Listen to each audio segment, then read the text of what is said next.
Émilie du blog Famille épanouie. Aujourd'hui, j'ai emmené les enfants à un endroit qui se trouve à peu près à 3 minutes en voiture de chez nous et qui est tout simplement magique. Alors j'adore cet endroit, on admire une vue superbe.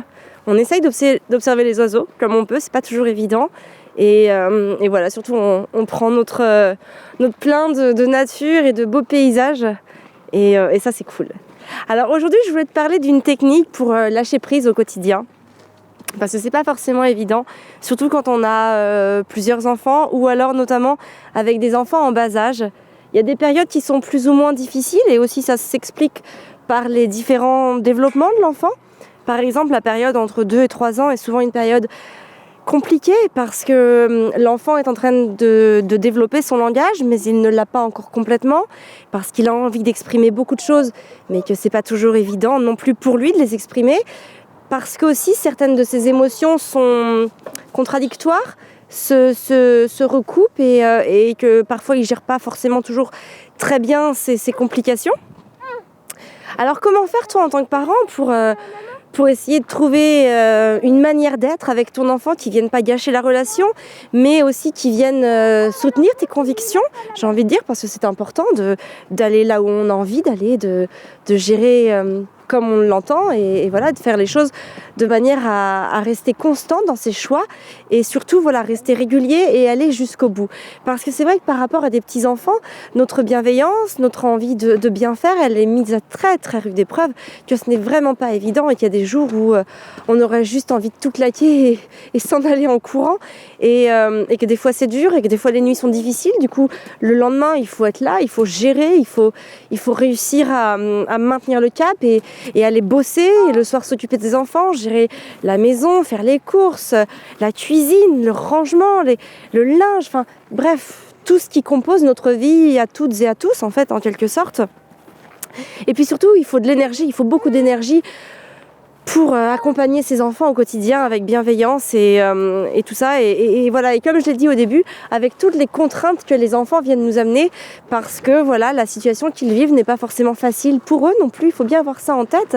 C'est pas, il n'y a pas que nous qui mettons en tout cas des choses en place pour maintenir une certaine constance, mais les enfants aussi en fait ne vivent pas forcément leurs tempêtes émotionnelles avec beaucoup de joie, hein, bien évidemment. C'est compliqué pour eux aussi. Et ils ne le font pas exprès.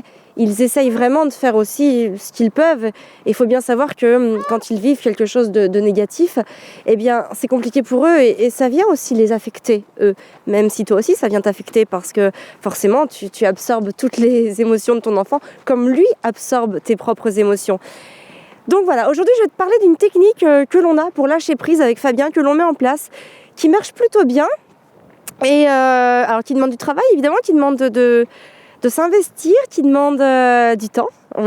Tu vas peut-être pas y arriver du jour au lendemain, mais au moins tu en auras conscience et c'est quelque chose que tu pourras garder dans ton esprit au moment où il y a une tempête émotionnelle qui va gérer ou alors au moment où ton enfant va se mettre dans une position qui te déplaira ou qu'il fera quelque chose que tu n'es pas forcément, dont tu n'es pas forcément à l'aise avec.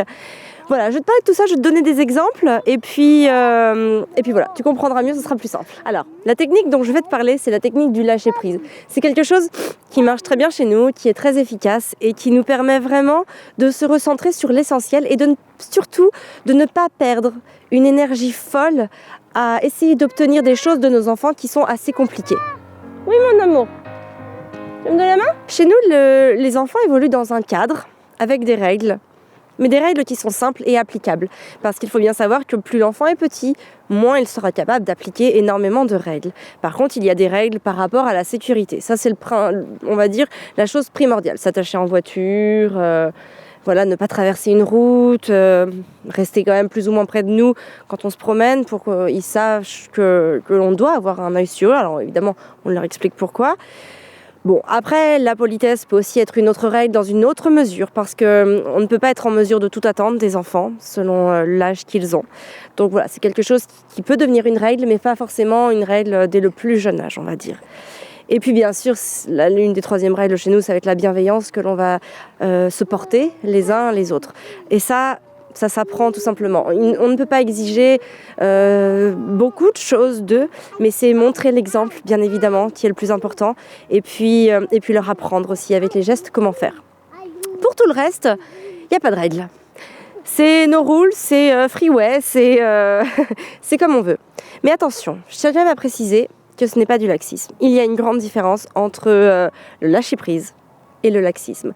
Pour moi, le laxisme s'apparente plutôt au fait que les enfants vont avoir des comportements qui vont gêner le comportement des parents et pour lequel le parent n'aura pas de solution à apporter et donc perdra la situation, perdra la main sur la situation.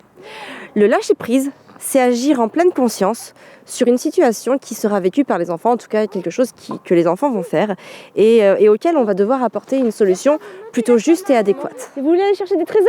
Oui. Allez me ramasser des fleurs ou des feuilles différentes. Tiens, tu veux que je te prenne tes camions, non ? Non, il veut me donner la main. Je crois qu'il a très envie de me donner la main là pour le moment.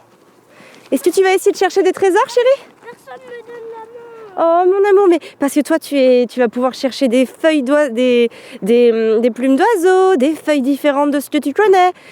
Et puis on va aller voir là-bas le belvédère qui est tout simplement magnifique.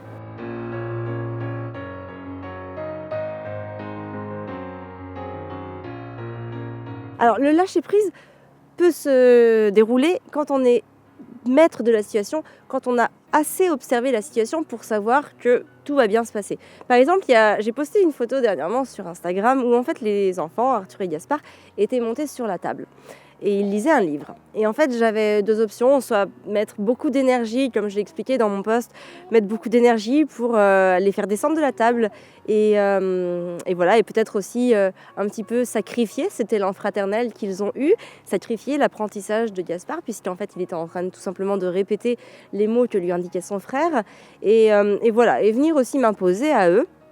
Et puis, au final, j'ai réfléchi un petit peu, et je me suis dit, bon, pourquoi ils sont montés sur cette table ? Ils sont montés, moi je l'ai vu faire Gaspard, parce que je l'observe toujours, j'ai toujours une observation sur mes enfants, et un œil sur eux, voilà, je les observe en permanence, parce que c'est eux aussi qui me guident et qui m'apprennent, et c'est grâce à cette observation que je peux proposer quelque chose d'approprié, en tout cas comme réflexion et comme façon de faire. Et du coup, j'ai bien vu qu'ils étaient montés sur la table parce que les livres étaient posés dessus. En fait, on a l'habitude de lire des livres dans la journée, donc on les descend de la bibliothèque de la chambre, et puis voilà, on les lit, et donc au bout d'un moment, évidemment, on va les reposer dans la bibliothèque. Et donc, il s'est installé à côté des livres, tout simplement parce que voilà, les livres étaient là, et que dans sa tête de petit garçon de 2 ans et demi, eh bien, l'endroit était voilà, tout simplement plus simple. Il n'y a pas d'effort à faire pour prendre le livre. Et du coup, Arthur l'a rejoint, et il s'est passé ce que j'ai raconté sur Instagram. Et j'ai pas voulu, je me suis dit, c'est vrai que je suis pas contente forcément qu'ils montent sur la table. C'est pas quelque chose qu'on fait à la maison. Mais le truc, c'est que j'ai lâché prise pour pouvoir les laisser vivre cet instant. Parce que je me suis dit que ce qui était plus important à ce moment-là, c'était qu'ils vivent leur truc. Et par contre, je suis restée très observatrice de la situation pour m'assurer que tout se passe bien. Et en fait, ce lâcher-prise, on le retrouve absolument pour tout. Par exemple, quand on doit partir parce qu'il est une certaine heure, eh bien en fait, je m'assure pour qu'en amont, je gère absolument tout. Tout est prêt et les enfants n'ont plus que des actions très simples à effectuer pour pouvoir être à l'heure, pour pouvoir partir, pour pouvoir être prêt dans la bonne humeur et que tout se passe bien. Et à côté de ça, je lâche vraiment prise sur un éventuel retard. En général, d'ailleurs, on n'est quasiment jamais en retard, c'est assez rare. Tout simplement parce que j'ai bien anticipé la situation et que justement, j'ai lâché prise. Qu'est-ce qui va gêner les enfants ? Par exemple, au moment de partir, il faut être à, je sais pas quelle heure, à un endroit. Et du coup, en fait, tes enfants, mine de rien, de manière induite, tu vas les stresser. Tu vas dire, dépêche-toi, il faut faire ci, il faut faire ça. Moi, à la maison, j'ai arrêté depuis bien longtemps de faire ça parce que je sais que ça ne marche pas. Qu'est-ce qui va se passer ? Je vais m'énerver, ça va donc les énerver, je vais me stresser, je vais donc les stresser. Bref, la situation va devenir très négative pour tout le monde. Au contraire, si j'adopte une position en amont, c'est-à-dire que si je prépare la situation et si je dis à mes enfants, voilà, que nous allons partir, que je vais donc devoir leur demander, par exemple, de mettre leurs chaussures.